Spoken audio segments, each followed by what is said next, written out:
What's up everybody, Trinity here and welcome back to the Second Street Marvel. In today's video, I'm going to be talking about my top 10 comic books of the year. Now, all of these series may have debuted this year. I think there's one of them that might have actually started last year, but I could be wrong there. Needless to say, this is going to be my top 10 list of books that I have for the year that I think you guys should go out there and read. Now, all of these books are ones that, you know, like, I was really excited when they came out, and every single book I just looked forward to getting at my local comic book shop and couldn't wait to tear open and, well, I guess I didn't tear them open, but you know what I mean, to open up and start reading after reading the initial issue that I had read. Now, these are all, you know, this is going to be indie and out of the big two as well, so, you know, I'm not going to make any distinction between any of them. Now, I will say the one thing, when it comes to the big two, obviously, they are going with characters that we have known for a long time, so, you know, a lot of them we hold a little more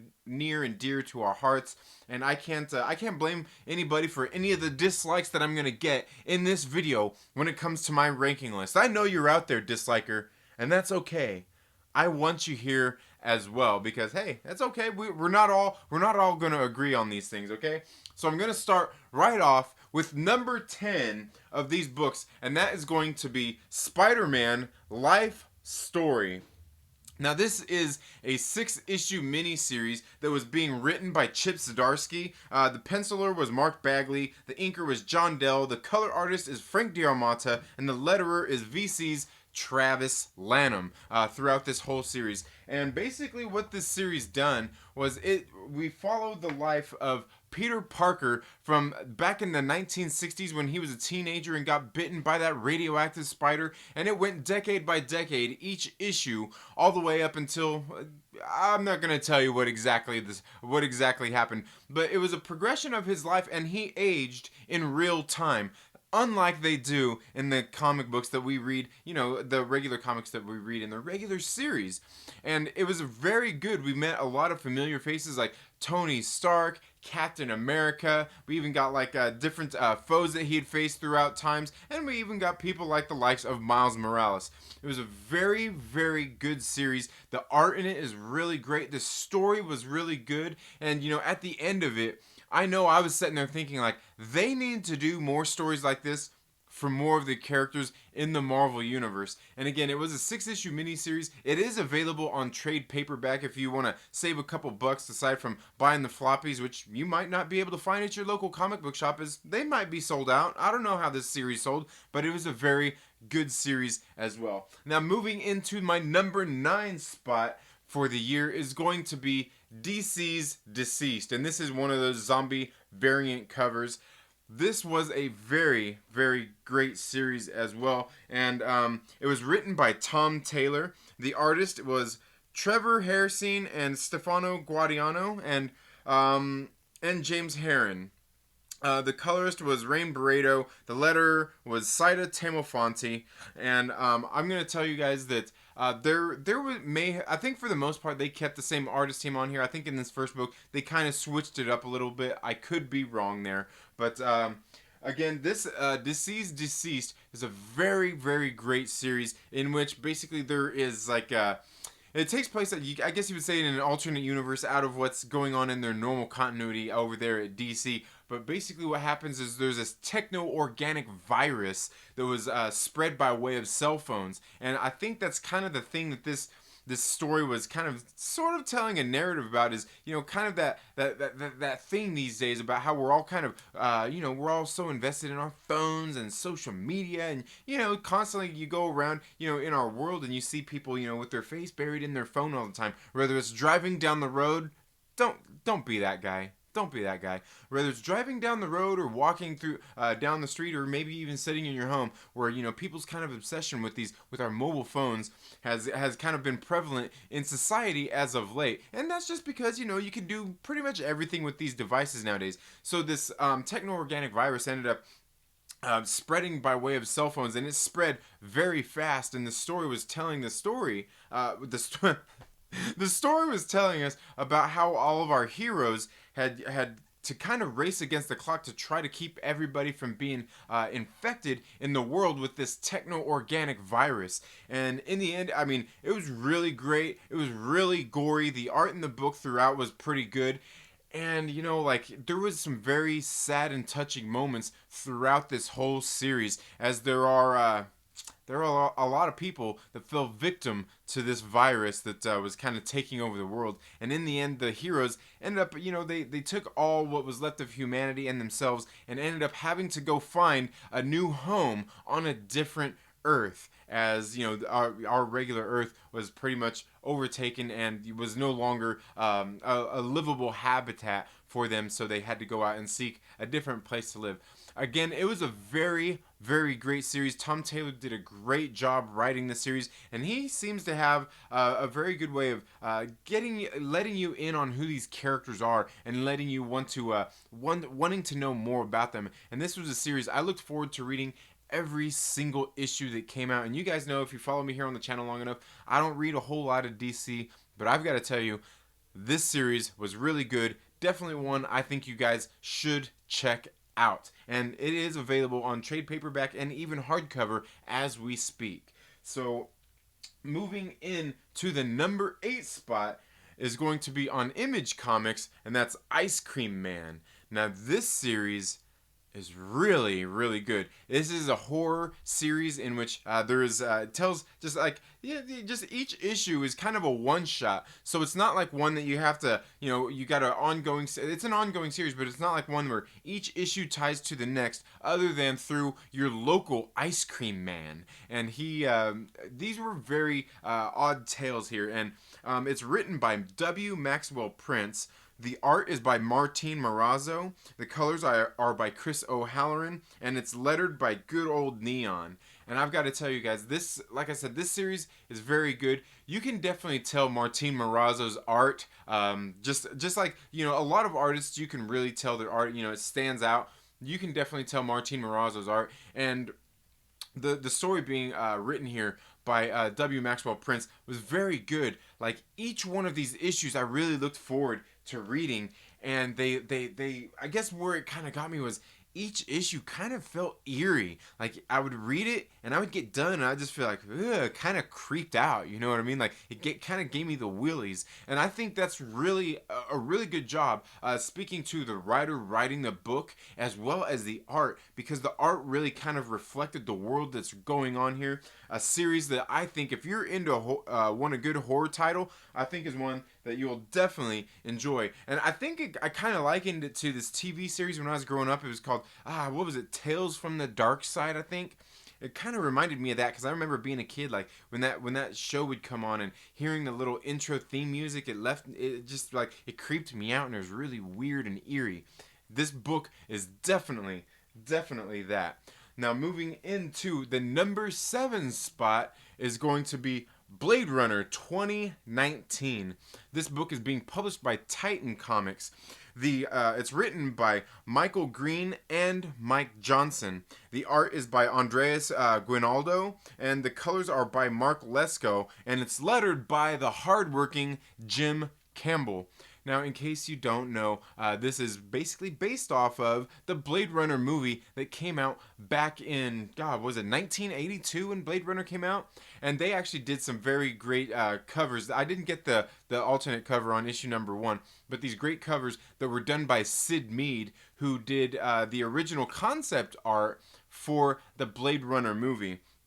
Now, Blade Runner 2019 obviously takes place in 2019, the year that we're currently in as of right now, but it's obviously supposed to be like a different futuristic type of world that it takes place in which we follow the main character is Detective Anna Ashina, who is basically one of the first people to become Blade Runners, and what she's done is she's been hired by this guy, this rich man, to go and find his wife and daughter who had taken off and ran away from him, and he was just trying to get them back. And as the story unfolded, we kind of learn a little bit more about Detective Ash and about this guy who had hired her and exactly what are his motives. And she ends up by the end of the first little story arc, which was 4 issues, she uncovers a lot of very interesting things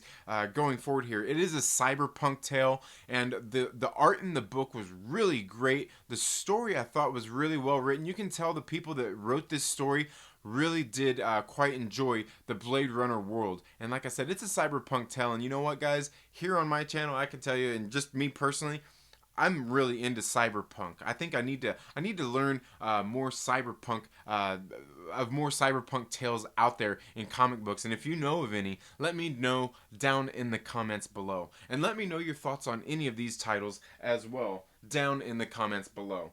Now, my slipping into the number 6 spot is, you know, I kind of felt like this series, this whole list could be really long if I wanted it to be. I could do more than 10 issues. But this next one, in the number 6 spot, I'm going to say is The Dawn of X, but 2 in particular issues. Now, The Dawn of X, in case you don't know, there are 6 separate titles spinning out of the relaunch of, I guess you could say the reboot, if you will, a soft reboot of the X-Men in the Marvel Universe. And there's 6 titles that came out of it.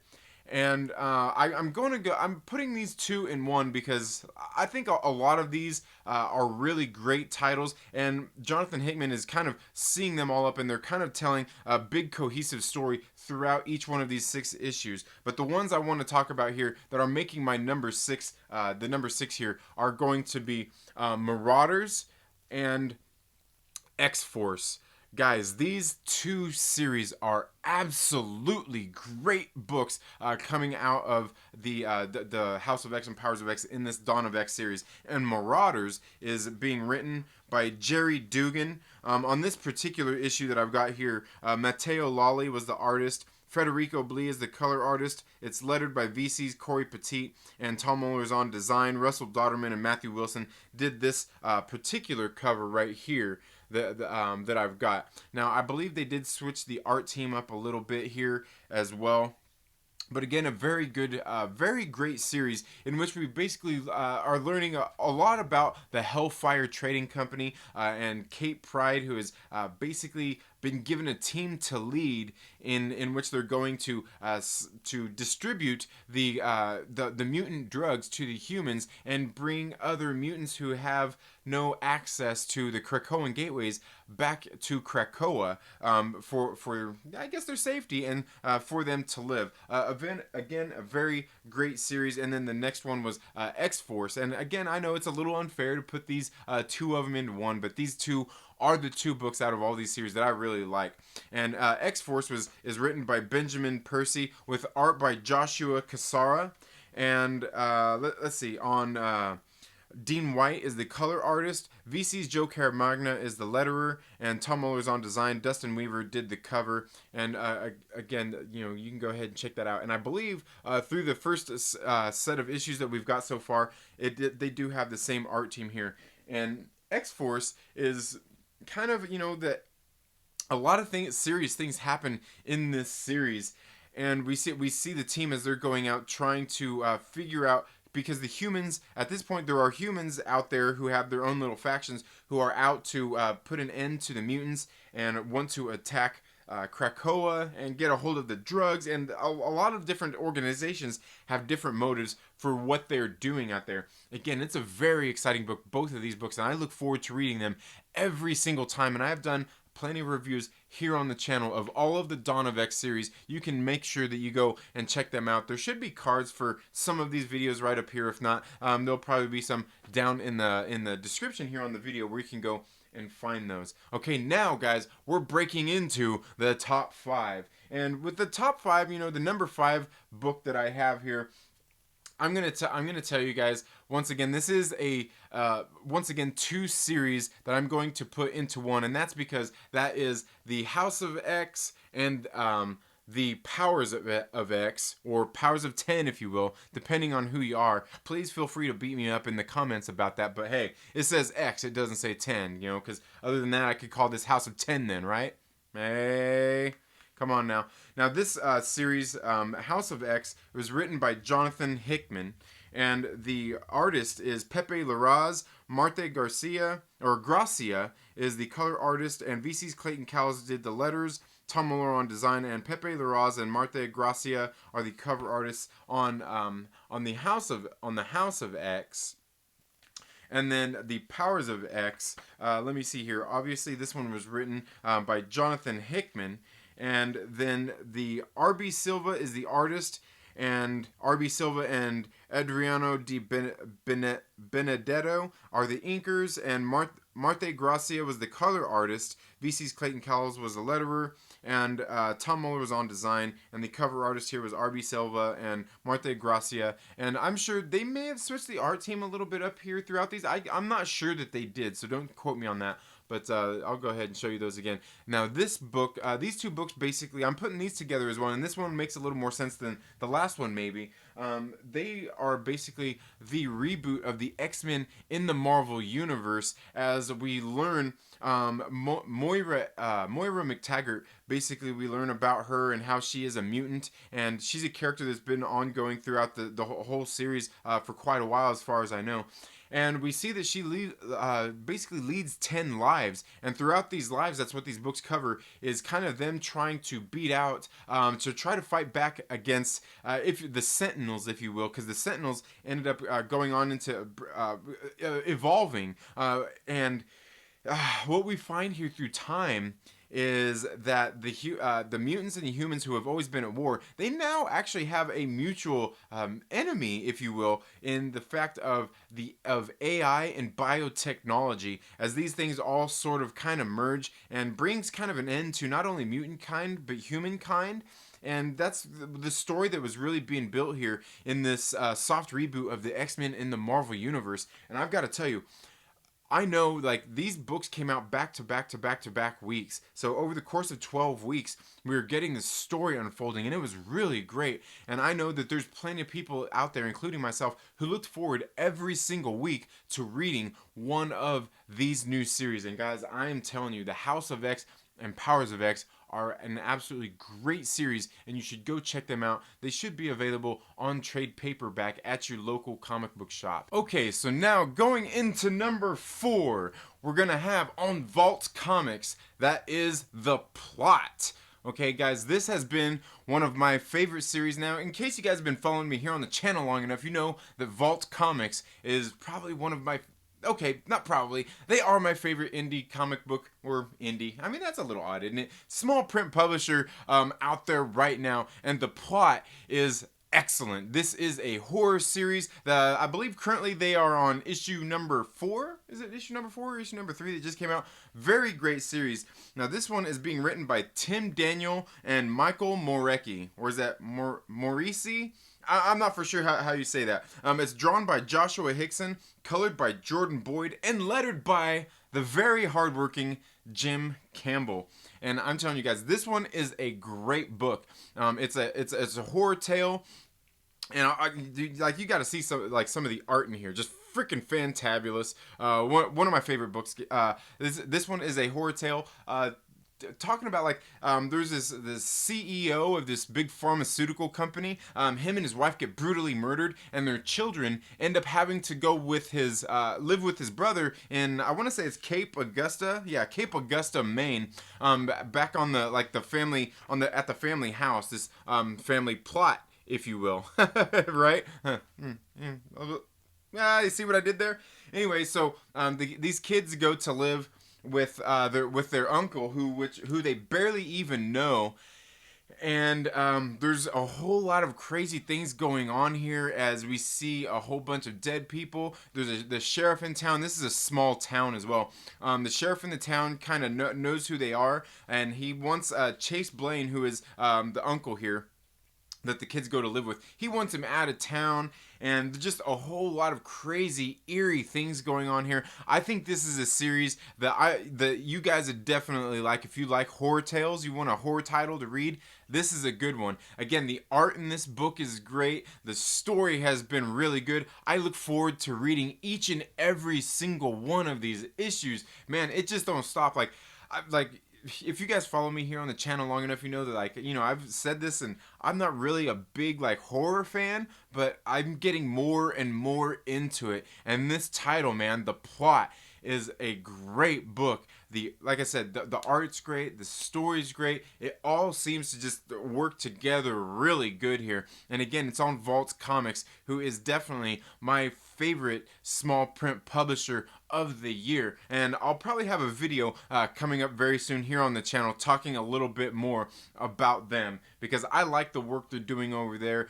Tim Daniel, Michael Morecki doing a great job writing the plot. I wasn't sure what to expect when that title first came out, but I'm telling you guys, I love it. One, very, very worthy of being in that number 4 spot. Now, moving on we're getting into the top 3 here, guys. What are the top 3? Do you know what they are? And don't be trying to look. I see you over there trying to look at the covers that are sitting there on the little table. Moving on to my number 3 title of the year is going to be Resonant. Now, this book is absolutely great. And it's being written by, I'm going to have to break this thing out of, I'm going to leave this thing in here. I may have to I'm going to have to do my best to get through here. David Andre is the writer. Alejandro Aragon, I believe, is the artist. I'm guessing it's Jason Wordy here doing the colors, and Darren Bennett doing letters. I could be wrong there. Because I don't want to break this one open. You know what, guys? Give me just a second here, and I will see if I can grab this other issue of it, because I'm telling you, these people deserve credit for their work here, because I'm telling you, they're writing a great book here.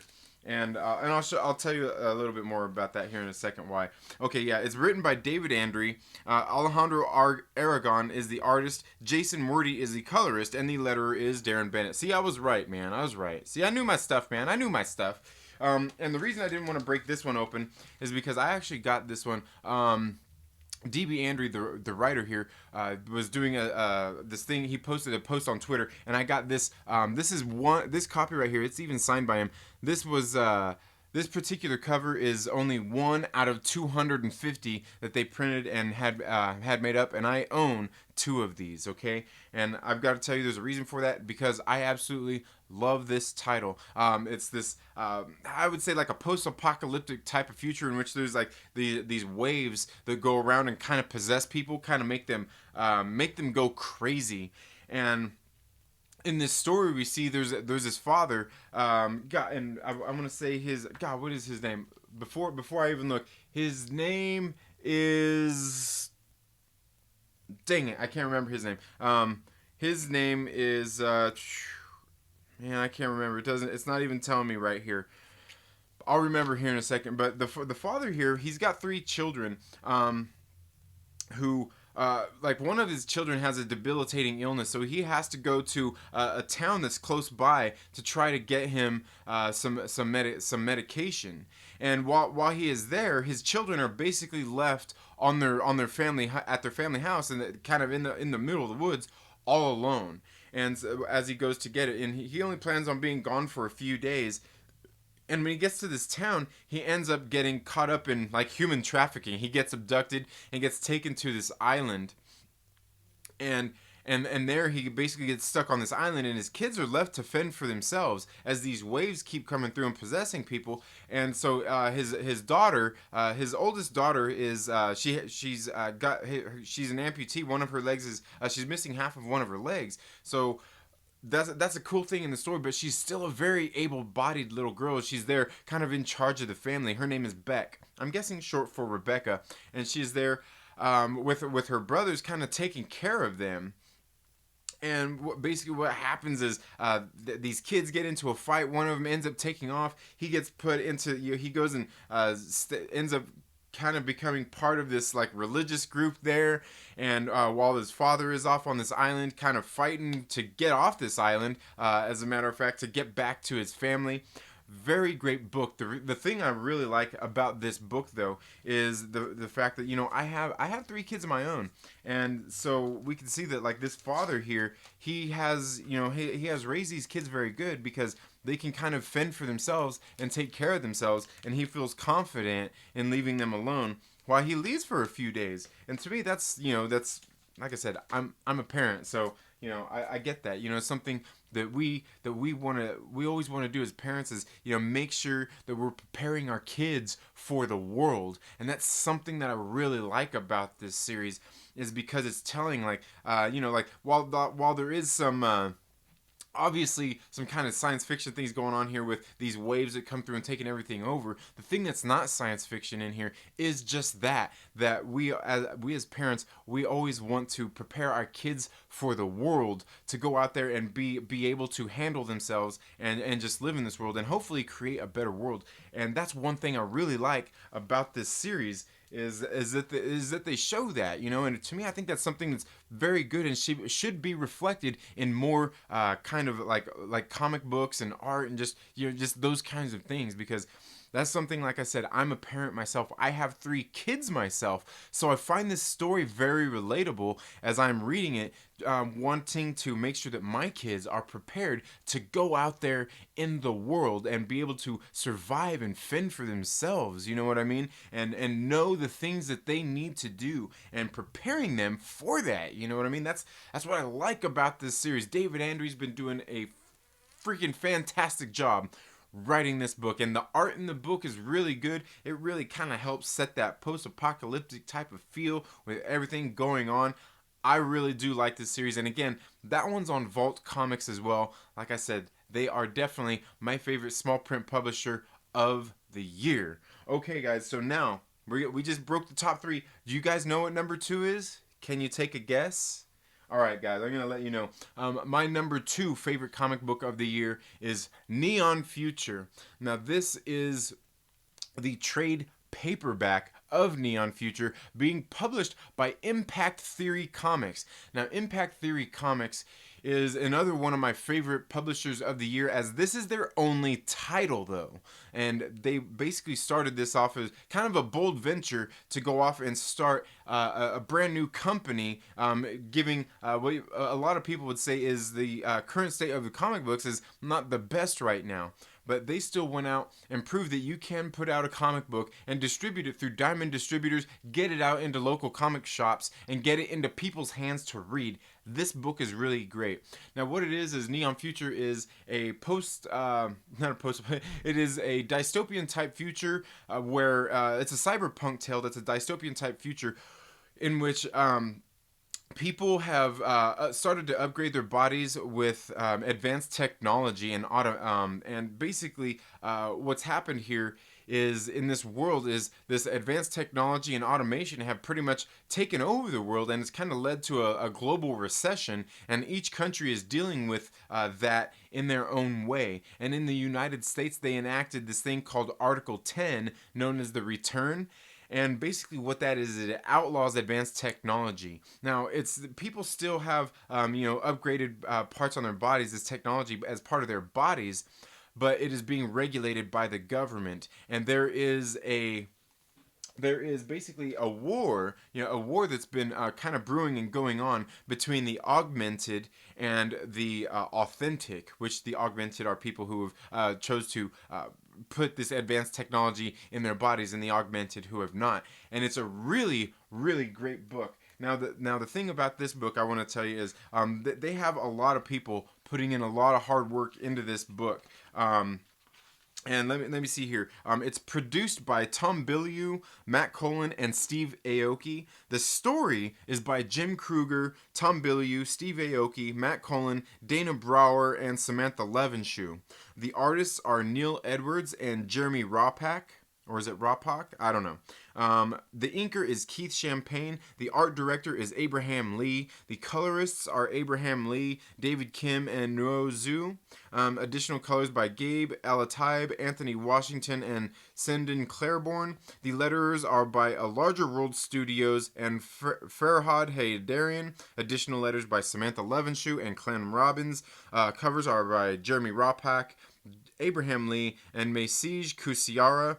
Production director is Casey Elliott. Design director is Farhad Haydarian. And I'm going to show you those names here as well because... Oh, I'm sorry. I guess I should have done that a little bit longer so you could see those, because I know that I butchered some of those names on here. And believe me when I say each and every single one of these people deserve credit for their hard work.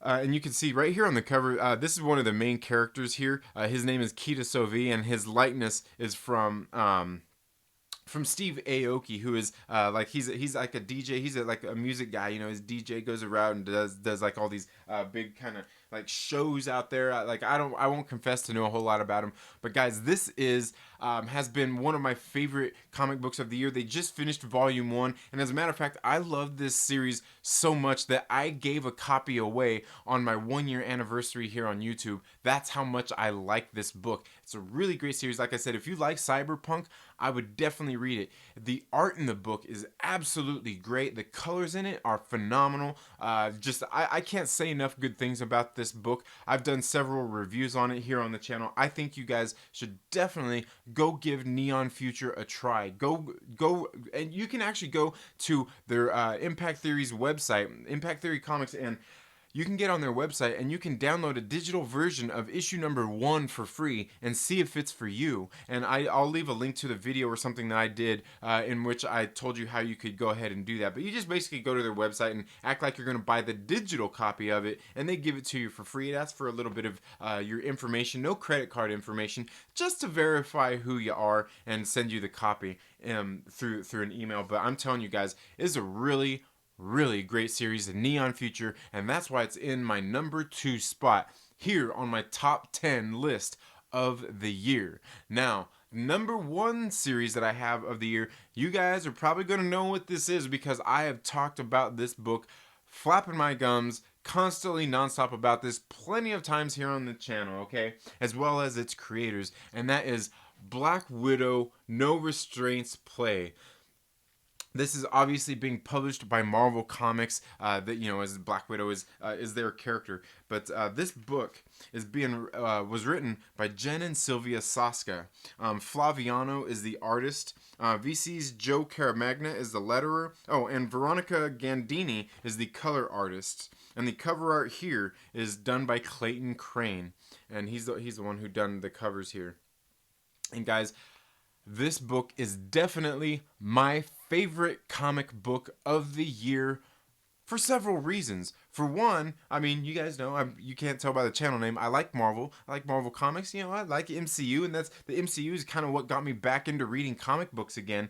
But this Black Widow has become one of my favorite characters in Marvel because of this book. In this book, basically what we see is Natasha Romanoff has been reborn in the Red Room with as a clone with implanted memories, but she's kind of got this thirst for blood, and she doesn't want to. She wants to take it out on the right people, so she heads to Madripoor, where Madripoor is a very bad place. A whole bunch of bad people live there, and basically what she's doing is she's tracking down these people who are doing human trafficking, and they've got this thing online called No Restraints Play, and it's a website in which people kind of bid, you know, and the highest bidder becomes the director. And basically what they're doing is the person who is like is on camera, behind the camera, is actually going out there and abusing women and children as they've been caught, you know, human trafficking going on, like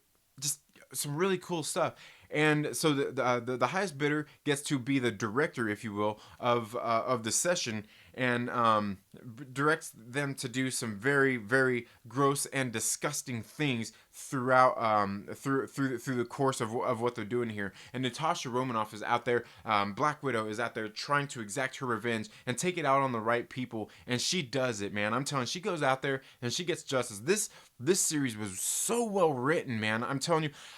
Oh, I can't say enough good things about this book. And one of the things I definitely like about it, in case you heard me say earlier, I've got a wife and 3 kids of my own. And knowing the world that we live in, especially all the things we hear out there in the news with, you know, what was that, you know, the Epstein guy and all that stuff, Jeffrey Epstein and all that, we know that there are a bunch of sickos out there in this world. And this book talks exactly about that stuff. You know what I'm saying? And that's what I love about this book. Is while we've got Natasha Romanoff, who is, I guess she's not necessarily a superhero because she don't have like all the superhero powers or anything. She's just a badass. And in this book, she does a bunch of badass things and goes and puts an end to this whole ring of people who are doing these bad things. I absolutely love this book. I can't say enough great things about this book or Jen and Sylvia Soska, the sisters, the twin sisters who wrote this book. They are also directors. They do a bunch of horror films and everything. I've talked about them nonstop here on the channel as well. I actually got a chance to meet the two, Jen and Sylvia Soska, down in October, down at Screamfest when I went to the premiere, the North American premiere of their remake of the movie Rabid, which was a 1977 David Cronenberg classic. Anyway, I got to go out there and meet them. They were so nice. They're the sweetest ladies in the world. You should go follow them on Instagram, Twitter, or anything like that, as well as any of the creators of these books. But they were really nice, and I got them to actually sign some of my copies of this series, because I do have all of these in the single issues, as well as this trade paperback, which is available right now at your local comic book shop. And I'm telling you guys, in case you can't tell, I keep going on and on about it. That's why this one is my favorite comic book of the year. One I think you guys should definitely go and check out. And like I said, for me, I think a lot of it is because it really hits close to home. And as I was reading it, there was times when I got a little bit emotional about it, because I love the story that they're telling here. And you can tell that the ladies, when they wrote this, it was a very heartfelt story, and very, I guarantee you, they hold it near and dear to them. And that's why I think you should go follow them. Check them out on their social media pages, because they put their heart and soul into this. And I feel it every single time I read it. I've read it a couple of times, and it's an absolutely great book. But that's all I have for my top 10 comic books of the year. Now, there are plenty of other titles out there that I wish I could put on this list.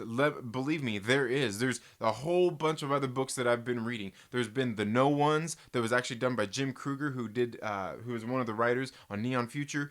There's plenty of other books out there by Vault Comics that I've been reading that I absolutely love. I mean, there's Relics of Youth. There's gosh, what was it? You know what the other one was. There's plenty of good books over there on Vault Comics as well, and even Aftershock Comics. You know, I got one of their books on here as well.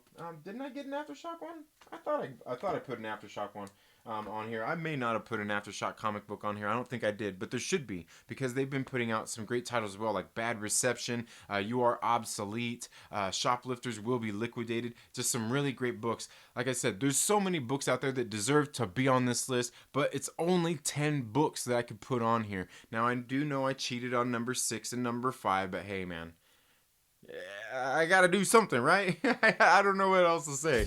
But let me know down in the comments below, what's on your top 10 list for the year, or what, even if you don't have 10, what are your favorite comic books of the year? Let's talk about that down in the comments below.